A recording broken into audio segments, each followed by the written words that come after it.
Wagwan. Welcome to the fastest growing podcast in the region. Welcome to Fantasy Football KE.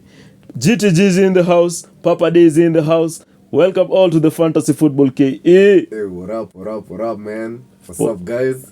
What's popping, man? GTG in the building. So glad to be here, bro. What's popping? so good to see you, man. So good to have you back in the studio. It's been a minute, manze. I appreciate it. It has been a lot. We know. When was the last time we dropped something, manze? I think it was. It was when we were doing that FPL thing. Yeah. Actually, before the league began. Yeah, true. It's really been a while. Yeah, it's been a minute. How have you been, bro? Umekuwa aje bana? Nimekuwa fiti, lakini just a challenge hapa na pale za dunia. Na kiflu, I kind of have a cold, man. Is it the Mpox?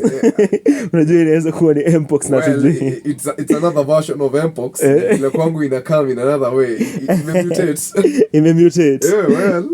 Anyways, guys, welcome to the show. I am Papa Deno, aka Papa Disaster. And it suddenly hit me that the league has started. You know. It has started. Gameweek 2, bro.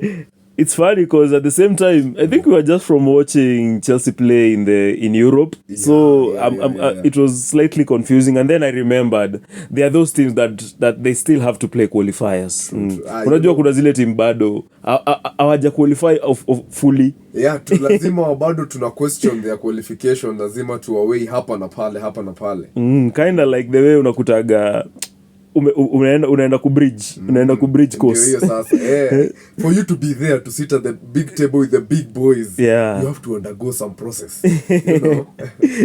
Anyways, guys, league ilianza last weekend. The league started. Manchester United, they are playing on Friday against Fulham. Wakashinda 1-0 pale. Mans like Zaki scoring on his debut. Second half substitute. And remember, guys, there's a certain episode we told you about Zaki. I remember personally recommending him because I have him in my team, manze. You ripped. What you rip? Yeah, that is why you are here for those reasons. You are here for it's not FPL if you are not ripping. True, 100%, absolutely, bro. So ligi ilianza hivyo. Then on Saturday pale hivyo Arsenal played against Wolves. Liverpool were playing against Ipswich in the early kickoff. I believe early kickoff ilikuwa ya Live, ndio? Yeah, early kickoff ilikuwa ya Live na Ipswich. Actually ilikuwa ya Man U na Fulham. Man U na Fulham ilikuwa ya Friday. Yeah, sorry for that. Then early kickoff ilikuwa Live na Ipswich. Yeah. Of which Live, as we had said, manze, Captain Salah. Captain Salah. Yani na tuliwaambia. Tulikuwa tu tumewashow. Told them. We told you all, man. Yeah, so that is it. So Liverpool, at least they were able to thrash Ipswich 2-0. Goals by Diogo Jota and Salah. Hey, Jota mtu wangu. Jota hii season ameanza with a bang. Na vile last season bana amenitenda. Manze John ni vile but he picked an injury, so that was kind of expected. But the inconsistency was your fitness. So as long as he is consistent, then Diogo Jota, you're gonna rip. Then pale, I think the second game was at the Emirates. Arsenal hosting Wolves. It was one of those matches, bana. It was one of those. Arsenal winning 2-0 courtesy of King Kai and Bukayo Saka, the star boy. Yeah, star boy pia FPL yako, he had a goal and he had an assist. Na Ricardo sijui alikuwa amekasikizia wapi. On that previous show. Manze alikuwa show. Captain like ni Saka. Yeah. Bao na assist was a must. And the bonus points. Because despite him getting a booking, alikuwa na bonus point 2. So true. It tells you, because he was even voted player of the match. So the boy is cooking, man. The boy is cooking, bwana. That's just match week 1. Na kijana hata hajapumzika, hajaenda holiday. Wapi? Yeah, that is all. Alicheza hadi finali Euro. Man. He's back and he's doing the thing.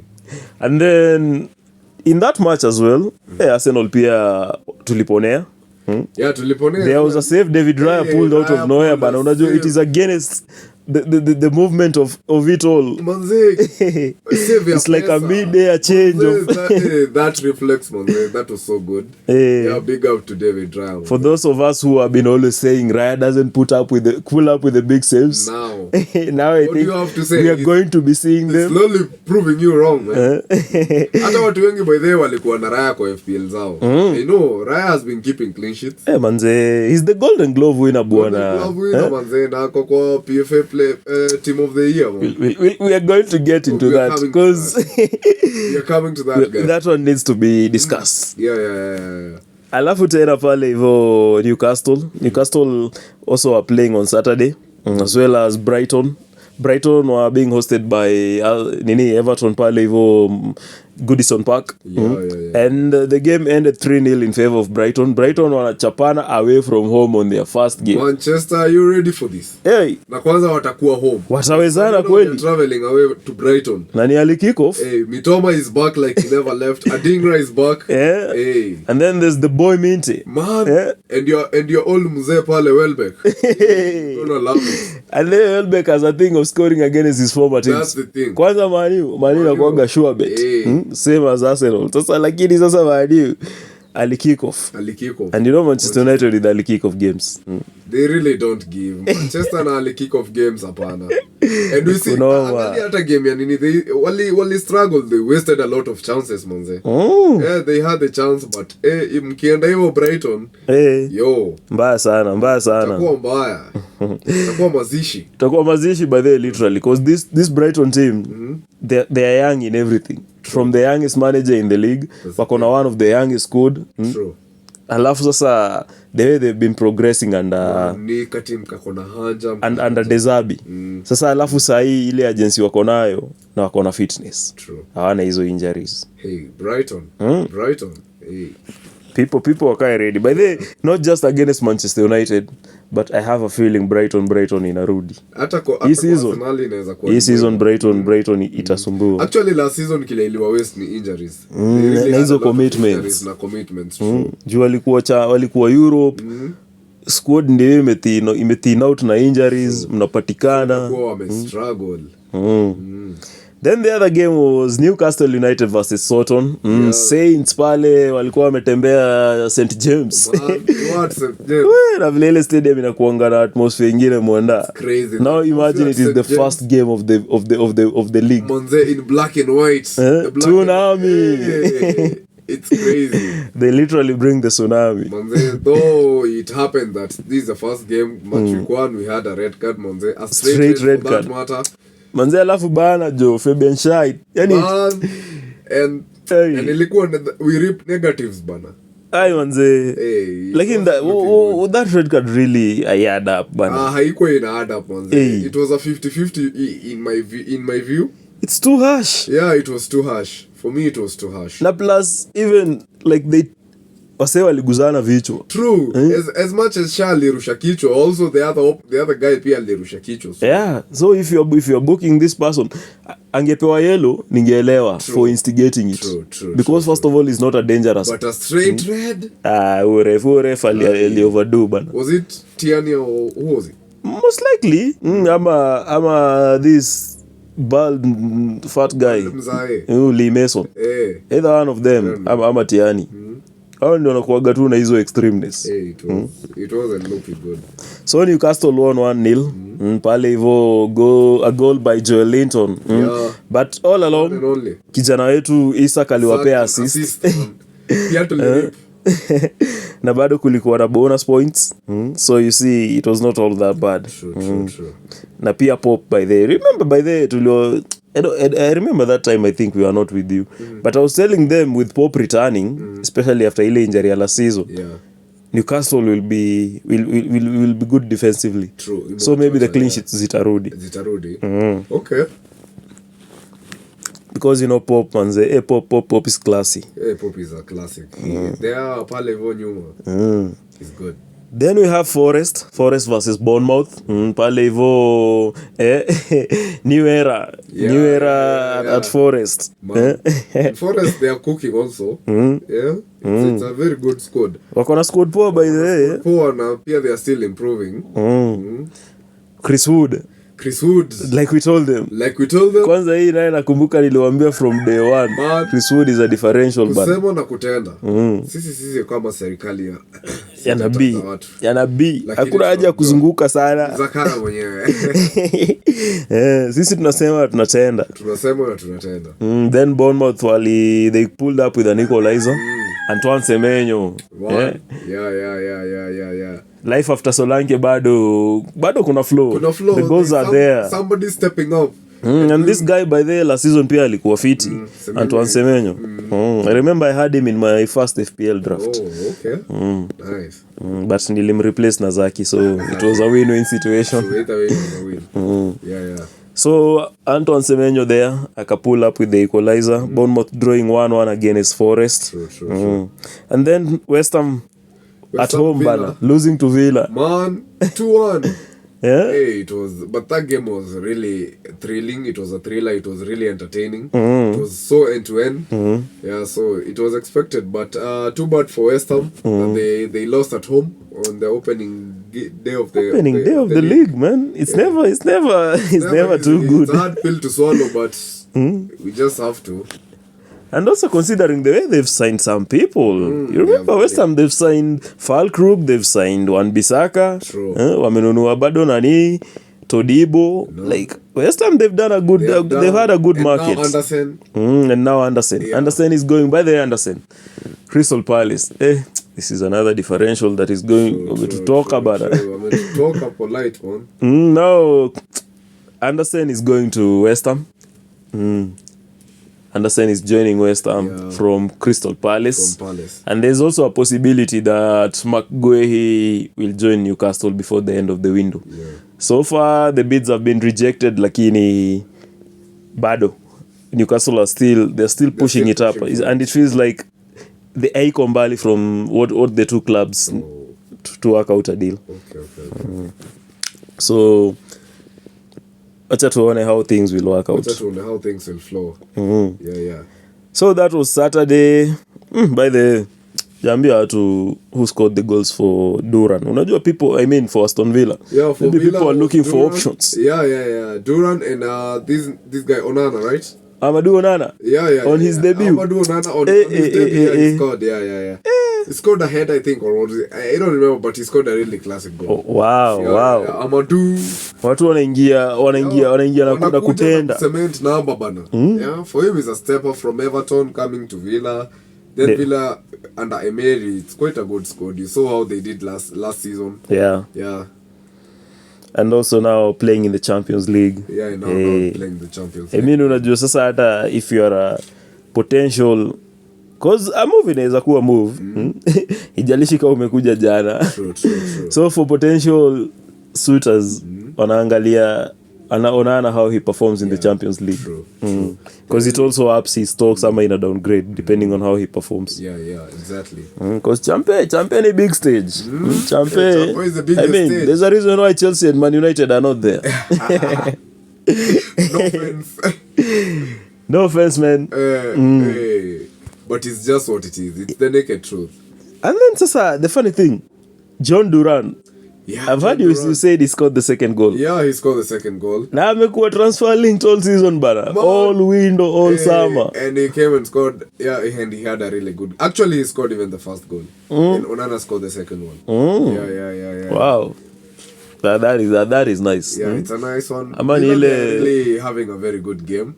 Yeah, walikuwa na hata even kina Bailey, they really missed a lot of chances. So Villa walikuwa na nyonga West Ham. Though even West Ham pia walikuwa wanajikwamua, but Villa they were cooking. They were the better team. Yeah, they were the better side. Yeah, they really deserve that win. Okay. Yeah. So it's not going to be easy for us tomorrow. It's not going to be easy tomorrow, 7:30 East African time. It's not going to be looking nice. At the 254 in Nairobi. Hey. Aston Villa versus Arsenal. Away from home, Arsenal's first away trip goes to the Villa, and you heard GTG amewambia hiyo Villa iko inabahatisha. West Ham deserved a beating. Na pia uliona wao ndio walitutoa kwa nini? Bana jo. Kwa hesabu la season. Home and away, they beat us. Hey. I'm sure it won't be easy. Nayo si tafadhali. Haitakuwa rahisi. Okay. We'll see about that. Anyway, so that was Saturday. Alafu, the league continued all through Sunday. Yeah. We had Brentford versus Crystal Palace. Brentford winning 2-1. And basically all goals were scored by Brentford. True. Brian Boemo, Pinnock Pale on goal. Alafu, Wisa pulling up with the winner. True. So, how do you think of this Brentford team? Tony hakucheza, right? I thought they would start with him. Yeah, but considering he has been really, I think he's almost linked to a move, right? The Saudi club, did it make an official bid? No, not yet. Bado. Well, maybe, but I feel like maybe there are talks on going that way. Maybe he's not really that involved. What do you think? For me, I thought he'd play, given that he's their captain, and like he has not yet pushed for the move. Like, unajua si ni kuforce ana force. He's deemed himself available to be selected. So and then because unajua Tony, remember even in amekuwa Europe, lakini Euro hakucheza. He had very scattered few minutes. True. Ni player mwenye he would be hoping the league yanze acheze aguzaguze. Because the move I know he wanted to go and all, lakini the move bado hasija materialize. True. It's the sort of player neza dhani angetaka kucheza. Well, unfortunately it didn't happen. But again, I feel like even the ones who are called upon, they really proved themselves. Say Brentford, I think even they're just moving on from Tony. Cause listen, you remember, because even Tony for the better part of last season he wasn't playing. Remember the combo between Mbeumo and Wisa manze. It's like they're now bringing it back. Yeah, we're about to see what we saw last season, or maybe even better. Yeah, because even Mbeumo, I remember last season there is a time I raped with Brian Mbeumo. Mse Gameweek za kwanza tumemkulia na pia watu wa Wisa walikuwa wanakula because I remember I only had Mbeumo. True. So that is it. But then again, well and good. It's better for the team because even Tony is on the last year of his contract. So kukuwa bado mnekwama na yeye, it brings up a situation whereby mnakatia hiyo team. Like you're not growing. Na sasa nyinyi ndio mtakuwa na hiyo kashida when he finally leaves. Makes sense. Anyways, but also they did return the goods, as you just said, because unaona kama Wisa ndiye aliassist Mbeumo hiyo bao ya kwanza. Then again Wisa again scored, so Wisa a goal and assist. And then it's also a Crystal Palace side that is, there are no walkovers. Remember how they finished last season? Walichapa Villa ngapi? 4. Actually Banani leaving, this boy Olise. Yeah, the squad they're still pretty much the same. Unajua wameadisia the likes of Kamada. So acha tuseme it just didn't work out for Palace hiyo siku. Yeah, it was just an unlucky day in the office. Then we have Chelsea kupigwa nyumbani na Man City. Na kupigwa polite. But the bigger question is, are you surprised? We weren't. Not at all. Not at any one given point. Probably even Namori. I'm surprised the scoreline was just 2. True. We expected around 4-5. Ama that one we leave it to Arsenal. I mean, we are the only ones who do that to them. That's it. That's the thing.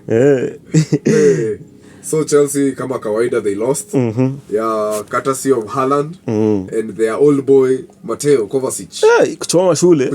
Literally back in Stamford Bridge. Bao tamu, long range. In their box.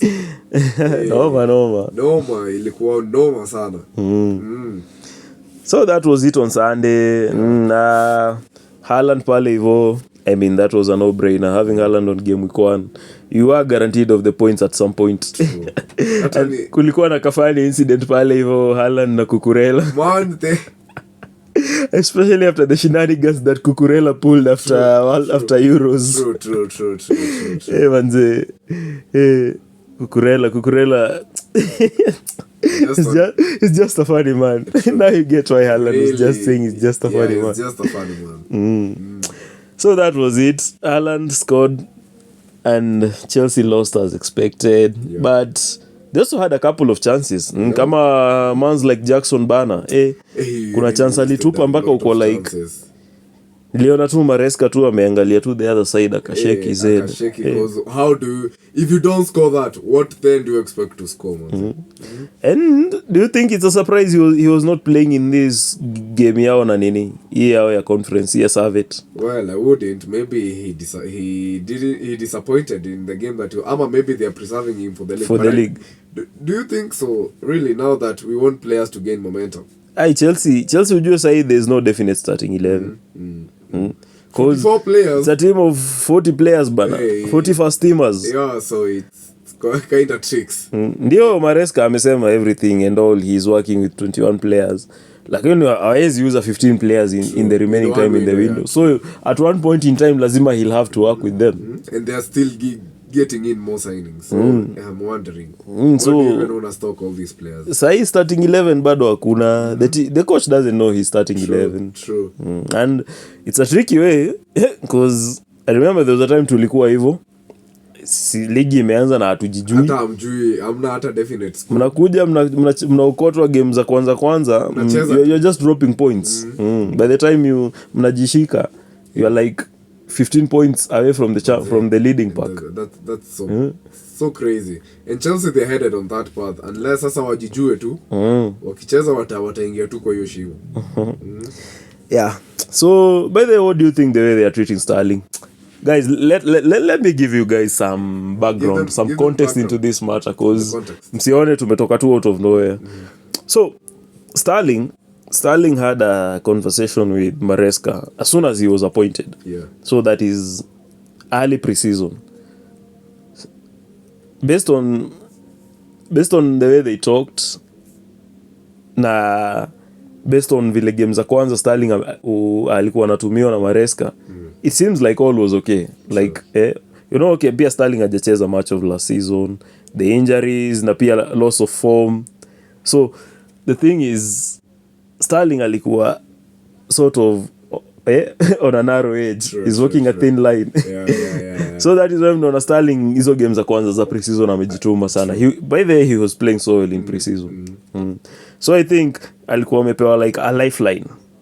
Kujikwamua to prove himself. And later Sterling also, they had also another conversation just before the league began. Like some few weeks before hata wanunue nani Neto. Things looked okay. Like tuko fit. Then the thing is Neto suddenly is available on the market. Chelsea deal yao ya nini ka collapse. Deal yao ya Omorodio nika collapse. So Chelsea all of a sudden they've seen nani is on the market. Pedro Neto is on the market and he's willing. So they signed Pedro Neto. Okay, it's not a problem. It's just another competitor. True. But now what the coach goes and does, hiyo namba 7 ya Sterling ikapewa Neto. True. I mean, from someone whom you've had talk some few weeks ago, akakwambia you're good. If you fight for your position well, like if you deem yourself worthy and you prove yourself worthy, namba utapata. True. Then all of a sudden the coach does a U-turn. after because unajua sasa unajua ukisainiwa squad number unakuanga, it's one of those kwa personal terms. Squad number. So because Maresca amekuja tu kusema story ya Sterling all of a sudden, like when now Sterling is starting to face the backlash and all, ndio ameanza kusema ana namba kwa team, atafute team nini nyingine. Na haja mention yeye directly, anasema players wenye wako hapo watafute team kujijazia, na yeye ndiye amenyang'anywa namba. Amenyang'anywa. Unajua when your jersey number is taken, you also have to clear your locker because the dressing room inakuanga na hizo imepangwa hivyo. You see there's someone whom you sit next to. True. It has your name, it has your number. Nikaa pale job umetolewa ofe. Umehamishwa. So you clear your locker. So unaona for Sterling. Now he has to clear his locker.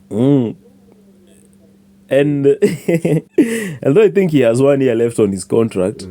Okay, from the outside even from a neutral perspective, unaelewa maybe in terms of football, the performance wise, it's not a move unaweza begrudge.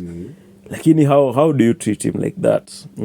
Like, yeah, I think in terms of how they have treated him, it's raising a lot of questions. It's raising a lot of eyebrows based on what they had told us first. If if we didn't hear of the talks they had about Sterling and him, Maresca trying to involve him in the squad, we wouldn't like be having this squad. We could be like, maybe they have talked this in the background. But again, we're coming to see like this is a totally different picture, like of what we had and what we expected. But again, I think football is a business like any other, and probably they are doing what is good for business. Alternatively, I think what maybe from a positive side of view, maybe after the talks, now they came maybe into, the management, there is a hierarchy and shit.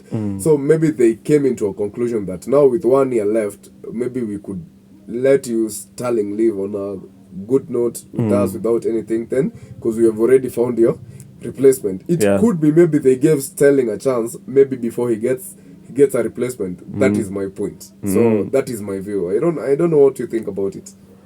For me, I don't even begrudge Chelsea because of anything, because football wise that is the correct move. I mean, replacing Neto with Sterling with Neto, that's a good option. Neto is the younger one. I mean, wages, even Sterling is on very big wages. So you see, you even clear some space there on the wage bill. You can have two Netos on Sterling wages. Or maybe you just add some little. So it gives you that leeway.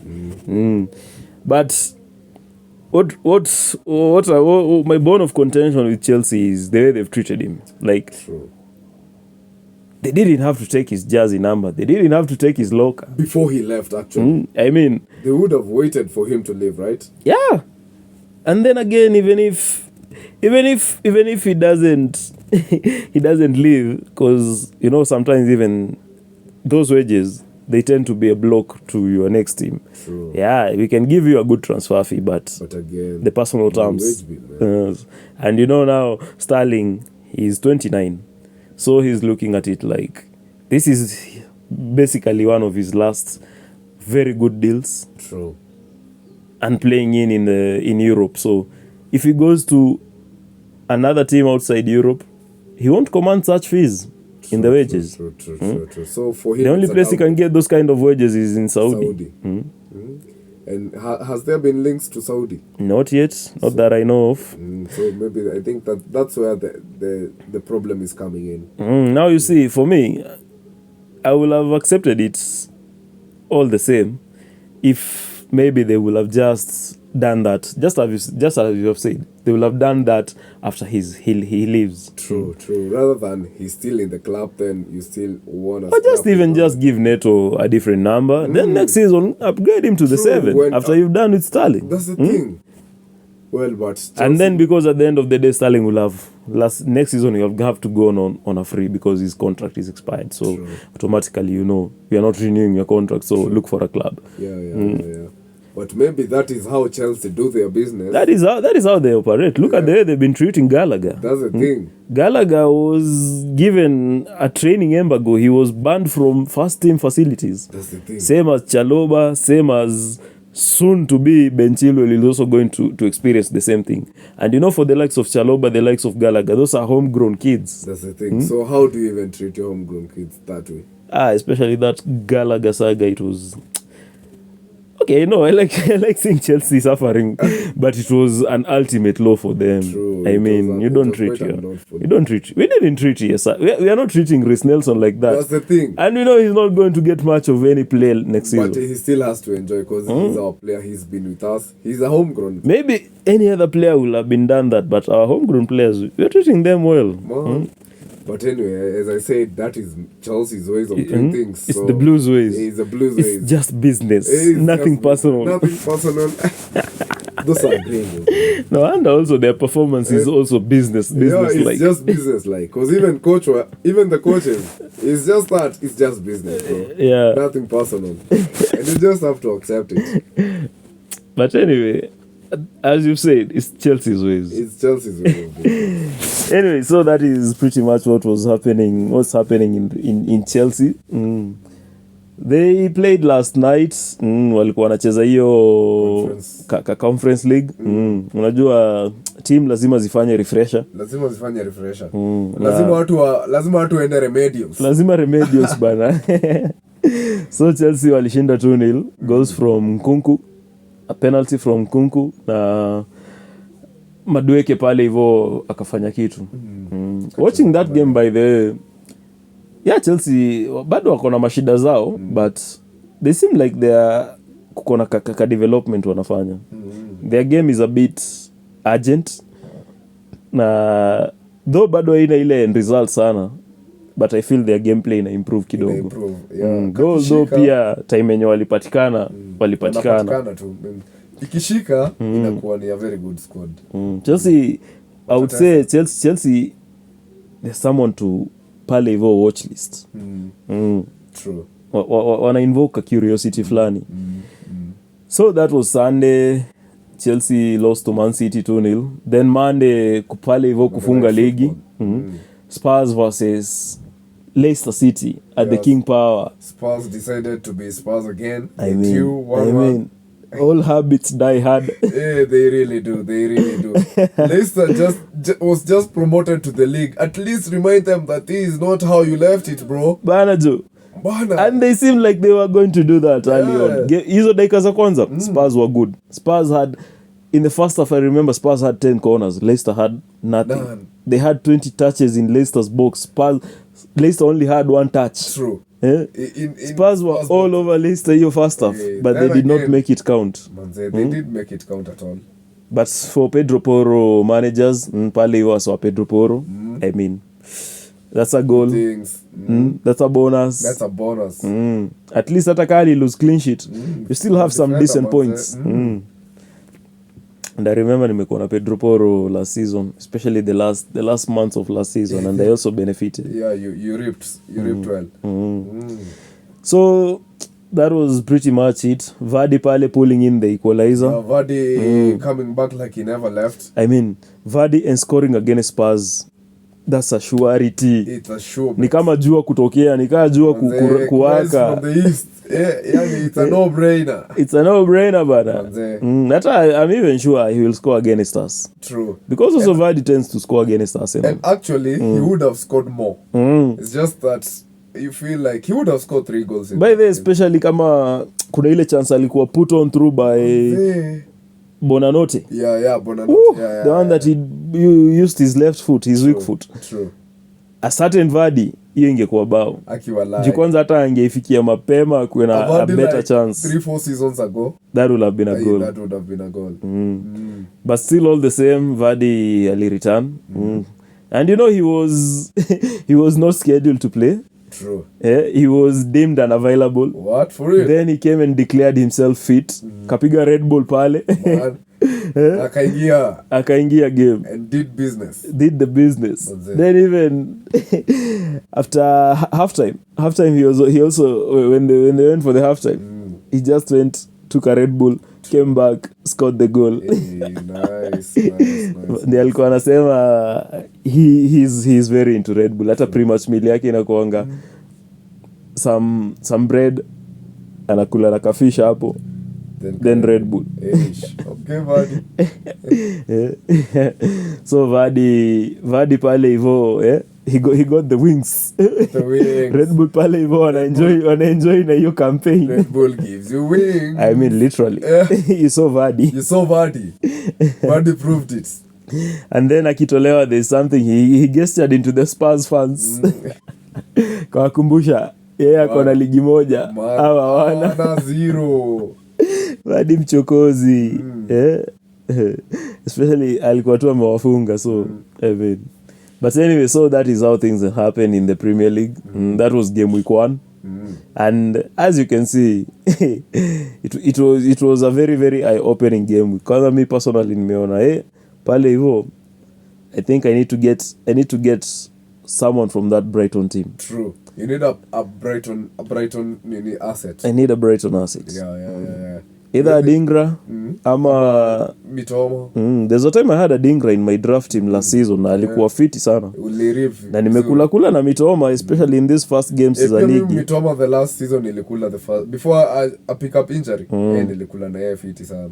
So na pia well based.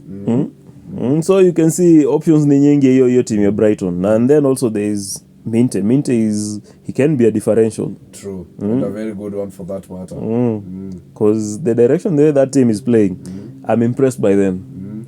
And then sasa pale hivyo going on into the next game week. Who should we captain? For me, so I think here it will depend with the assets you have.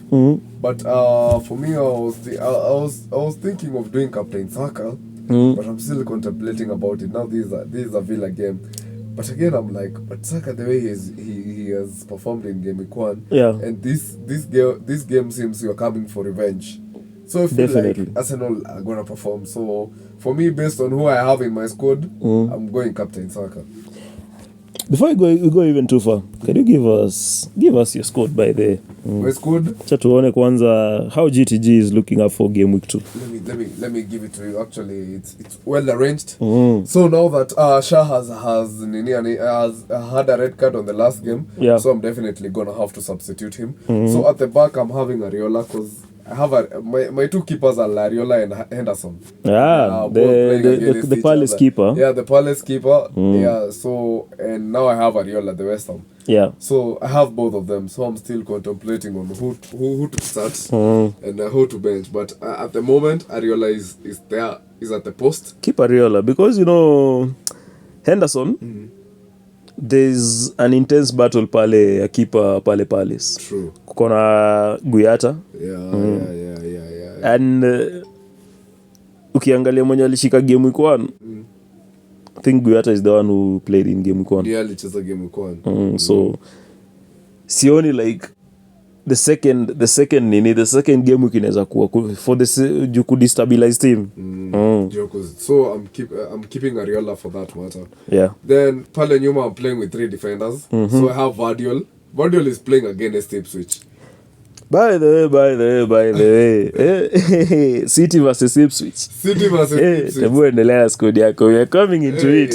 So is the only City asset I have at the moment. So Vardiol, I feel like Vardiol is gonna do wonders.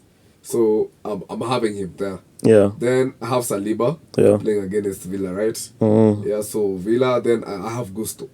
Gusto. Yeah. Playing against Wolves. Yeah. Because now I had Andersen, but Andersen with the transfer quite he's at the moment he's at the bench. Yeah, because you might have him and then you hear like he's not playing so as to protect him from the. So again now on my midfield I'm playing with 5 midfielders. Wow. Yeah. I'm going all in. Yeah, two pale. Yeah, so pale niko na Shobo.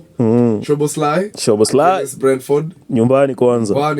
So Anfield. Yeah, I know it's gonna be something good. Then niko na Salah. Mo Salah.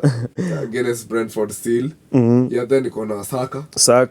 Ayu pale. Then niko na boys like Palmer. Yeah, na niko na Smith Rowe.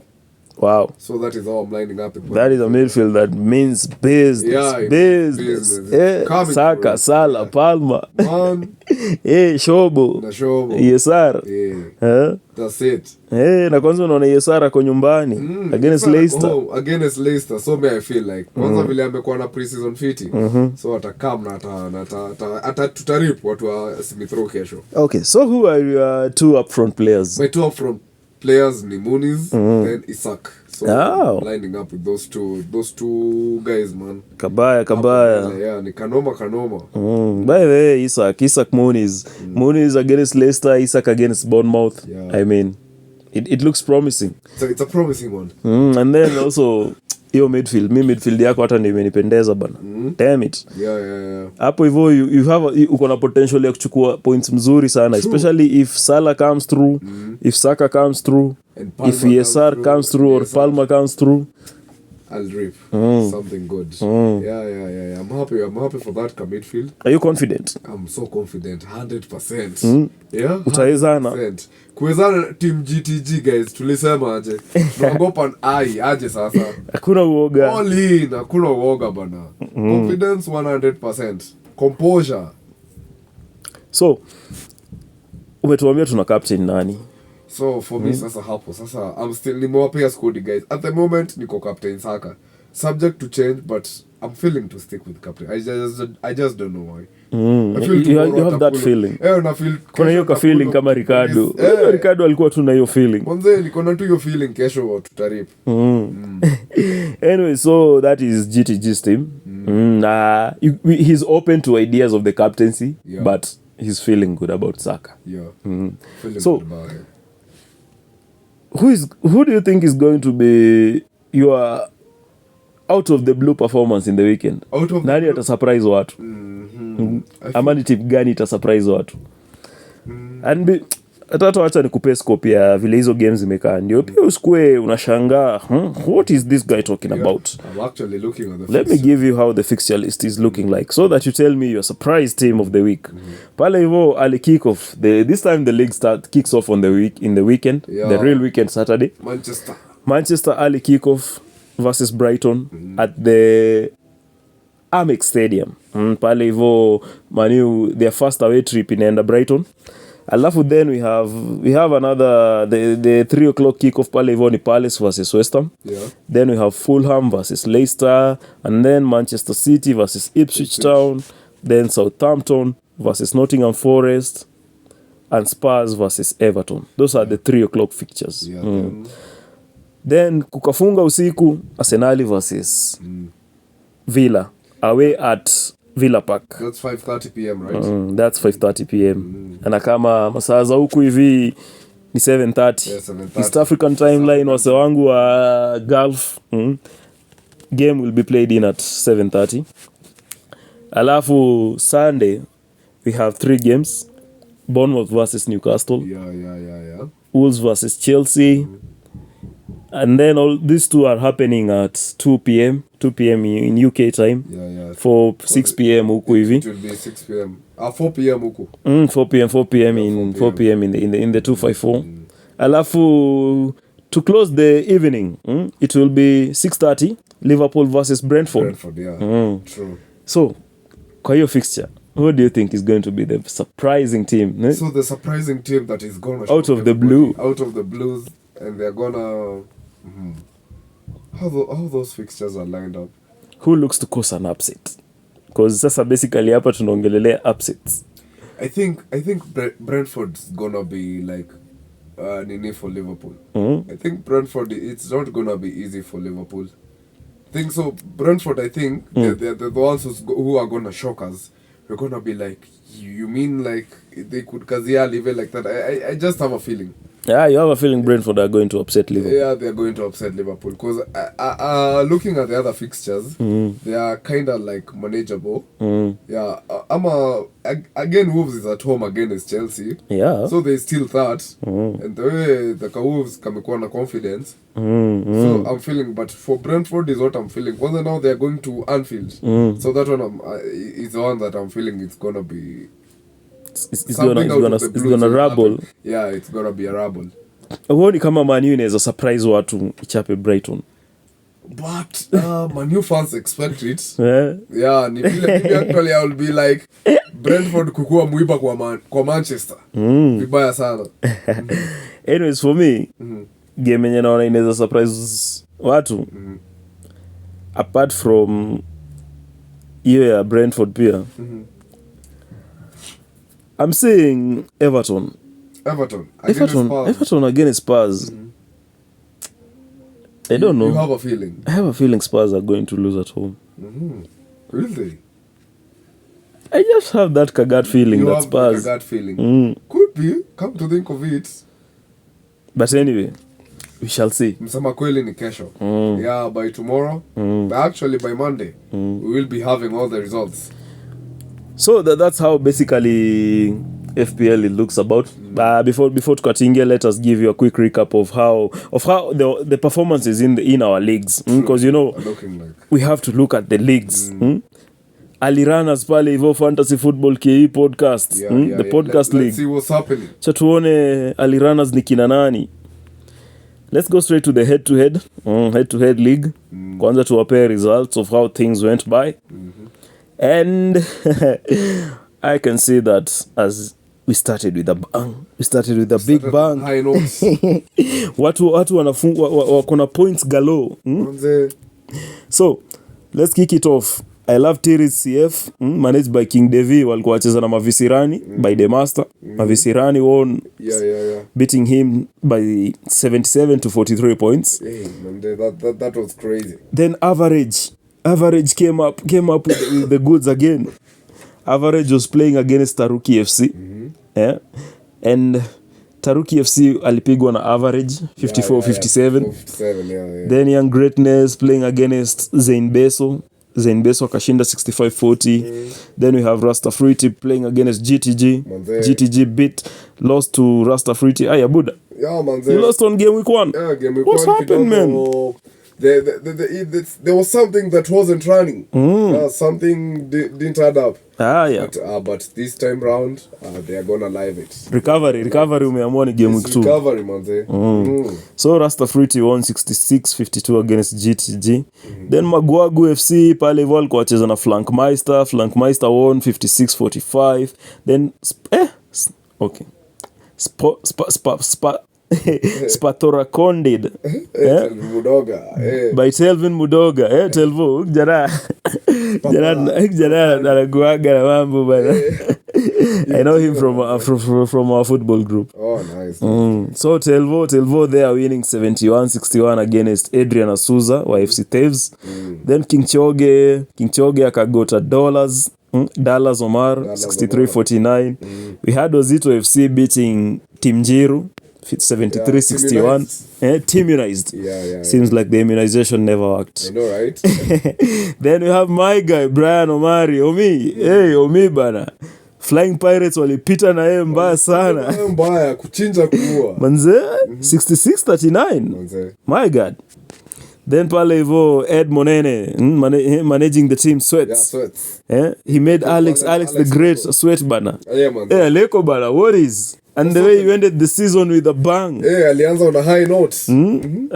Ama ni zile slow starts zake. Unajua pia last season he started like this. Could be. So Ed there beating Alex Mogo 59-44.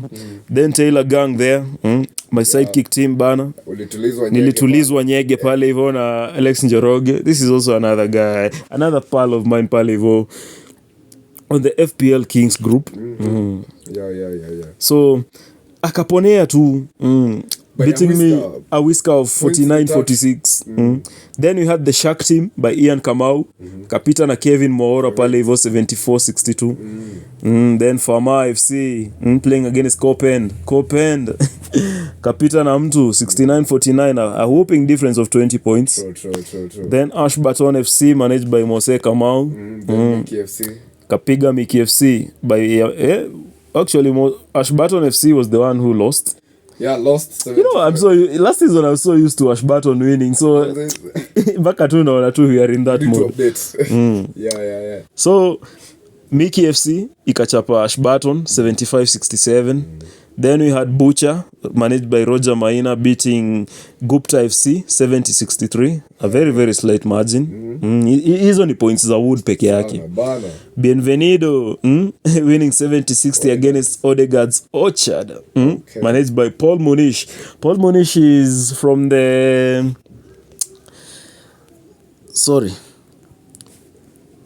I'm forgetting. What's up, man? Taking a lot of sugar. Kaskari kamekuwa katamu. Naona. We'll get back to Paul Munish. Okay. So we have Gen Z football. Pale hivyo akagotwa na Ricky Ricardo. Ricky Ricardo hakutambua Lone Ranger. Alisema atambui maneno. And remember Ricky Ricardo he issued a warning. Man. Aliwapea warning Gameweek 1 before tuanze akasema aje he's coming. Man. And now you can see he's already done it. He's already had his first victim. As I was telling you, by the way, Paul Munish is from Wiz, FPL Wiz. He's a friend of the podcast. Very nice. He's from FPL Wiz. He's one of our friends. We did an episode together, actually. You can check it out. Basically about the rules and everything. All right. Yeah. So and I told him when I was giving him this link, bro, are you sure you want to join this league? Because, here people don't have mercy. Here we do things. We do great things. And Bienvenido has given him a proper Bienvenido. A great welcome. A very good welcome. Yeah. So, Monish, FPL Wiz, itabidi you up your game. Anyways, where were we? Ricky Ricardo destroying the Lone Ranger, right? Yeah. So tuko na pale hivyo Sugena Shwaran. He's also one of my friends from another group that mostly from people from the Gulf. Nice. Nash 92 winning against Michael Maina's Avalanche FC. And then sasa my guy bana Timo. Timo Jo. Timo. Mambo gani Timo bana? Timo lost to Freddie McGregor, never losing. And this guy never loses. True. How did you expect him to? I mean, even the name tells you. The name suggests.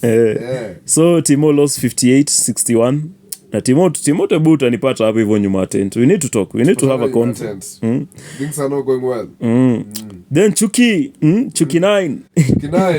My guy Chuki, a debutant in FPL bana. Winning on his debut. Bana. Alichapa challenger. Managed by Derek Nderi so. Yeah.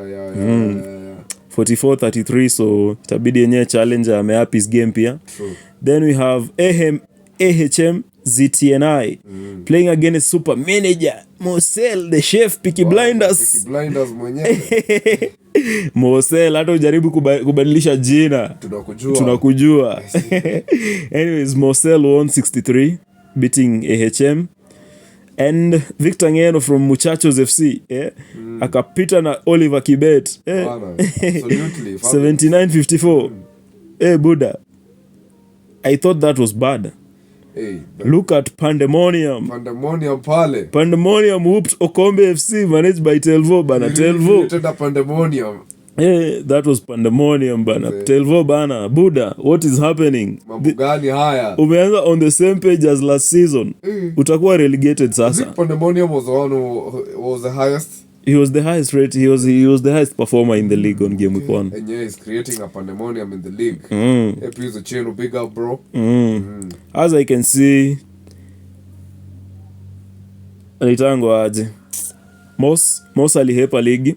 It seems like he will not put up with the competition. Yeah. I'm not seeing him in the league. So to finish off the game week, Darwin Theory, my main team. Papa D. Pale hivyo managed by yours truly, Papa D. Yeah. Sikuwa natambua Rockstars FC. Richard Karoki. Buddha, you are overusing that word. Kuchinja kuua. Piga mtu chinja kuua. Manze. 71-79. You know right. Kamwambia rudi nyumbani uoge bana. Enda uoge bwana, acha mchezo. So that was how things looked at in game week 1. Pale hivyo on the fantasy football head-to-head league. And the standings pale hivyo Pandemonium is spreading a pandemonium in the league. Game week 1, played 1, won 1, 91. He has 91 points. 91 score, sorry. 3 points. Then we have Papa D coming in second. We have Muchachos there coming in second as well, tied. Basically at this point, everyone almost has 3 points. True. So let's see how Game Week 2 is going to go about. Game Week 2, I'm sure it's going to be... Now, the badges are going to start coming in. Yeah. As we go deep into the Game Weeks. As we are continuing to hope to build a winning run. And there are those who are also trying to come back themselves. Yeah. Na kuna wale wenye bado they're trying to do it for themselves. True. So, average, be on the lookout for the average wabatishi. Already they've taken one. So pale hivyo game week 2 I can see I'm going to be playing against King Choge. Pale hivyo timu watakuwa wanacheza na Farmer FC. Then pale hivyo Shark team atakuwa wanacheza na Challenger. Yeah. Then Munish has a chance to recover himself because atakuwa akicheza against Average FC. But the Average FC inakuwaga it's just a team that the game we creates kwa sababu so that we have a versus because unajua we are a little bit unbalanced. Vile Mosa alihepa ligi iliacha a gap. Na Sich alisema aligoya kuingia. So this time sijui. Last time alisema hakupewa code. This time hiyo iwezi kuwa excuse because I personally gave him the code. So Sich, wherever you are, we've smelled your cowardice. Tumejua waoga. Alright, tumejua waoga ni kina nani. GTG will be playing against Copend. And bro, hebu tuambie. How do you see that game week happening? Sioni kuchinja kuua. Team GTG. You are recovering. Copend. We are taking them back to the Copend. Then Alex the Great will be playing against Dallas. Pale hivyo Telvin Mudoga atakuwa anacheza na Tuliza Nyege, sijui kama Nyege zake zitatulizwa. Spatrokandi atakuwa anacheza na Tuliza Nyege. Then we'll be having Butcher FC versus Mavisirani.